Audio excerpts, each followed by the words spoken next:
Hello guys, welcome back to our channel. അപ്പോൾ വീണ്ടും കെൻസി life സ്റ്റൈലിലേക്ക് എല്ലാവർക്കും സ്വാഗതം. അപ്പോൾ ഇന്ന് നമ്മൾ നോക്കാൻ പോകുന്നത് ഒരടിപൊളി ഈത്തപ്പഴം നാരങ്ങ അച്ചാറിൻ്റെ റെസിപ്പിയാണ്. അപ്പോൾ എല്ലാവരും ട്രൈ ചെയ്യണം, വളരെ ഈസിയാണ്. എല്ലാവരും ചാനൽ ലൈക്കും സബ്സ്ക്രൈബും കമൻറ്റും ഷെയറും ചെയ്യുക. സബ്സ്ക്രൈബ് ബട്ടന് തൊട്ടടുത്തുള്ള ബെല്ലൈക്കോണിൽ കൂടെ ഒന്ന് ക്ലിക്ക് ചെയ്ത് ഓൾ എന്ന ഓപ്ഷനും കൂടി ചൂസ് ചെയ്യുക. അപ്പോൾ നമുക്ക് നേരെ വീഡിയോയിലോട്ട് പോകാം. അപ്പോൾ നമുക്ക് ആദ്യം തന്നെ ഇൻഗ്രീഡിയൻസ് നോക്കാം. അതിനായിട്ട് ആദ്യം തന്നെ വേണ്ടത് ചുടുവെള്ളത്തിലിട്ട് ഊറ്റി വെച്ച നാരങ്ങ, ഈത്തപ്പഴം, അച്ചാർ പൊടി, 4 പച്ചമുളക് അരിഞ്ഞത്, കുറച്ച് കരിവേപ്പില, ഉലുവ, ഇഞ്ചി വെളുത്തുള്ളി പേസ്റ്റ്. ഇനി അച്ചാറുണ്ടാക്കാനുള്ള പാത്രത്തിലേക്ക് കുറച്ച് ഓയിൽ ഒഴിച്ച് കൊടുക്കാം.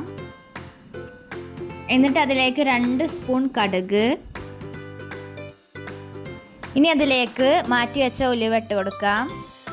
ഇനി അതിലേക്ക് മാറ്റി വെച്ച പച്ചമുളക് അരിഞ്ഞതിട്ട് കൊടുക്കാം. പിന്നെ അതിലേക്ക് കുറച്ച് കരിവേപ്പില, 2 സ്പൂൺ ഇഞ്ചി വെളുത്തുള്ളി പേസ്റ്റ് ഇട്ട് കൊടുക്കാം.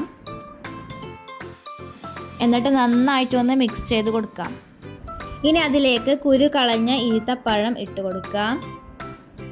എന്നിട്ട് നന്നായിട്ടൊന്ന് മിക്സ് ചെയ്ത് കൊടുക്കാം.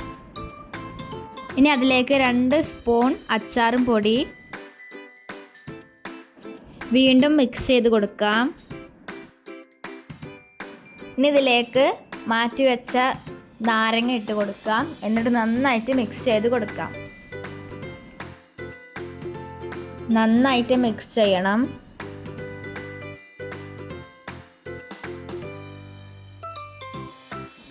എന്നിട്ട് അതിലേക്ക് 2 സ്പൂൺ കായപ്പൊടി ഇട്ട് കൊടുക്കാം. എന്നിട്ട് നന്നായിട്ട് മിക്സ് ചെയ്യാം. ഇനി നന്നായിട്ട് മിക്സ് ചെയ്തതിന് ശേഷം അടച്ച് 5 മിനിറ്റ് വേവിക്കുക.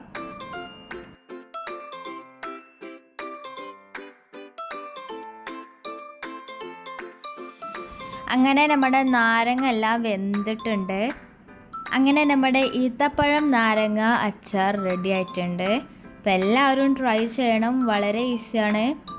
നമുക്ക് പാർട്ടിയിലും അതുപോലെ തന്നെ ബിരിയാണിക്കും നെയ്ച്ചോർക്കെല്ലാം മാച്ചായിട്ടുള്ള ഒരു അടിപൊളി അച്ചാറാണ്.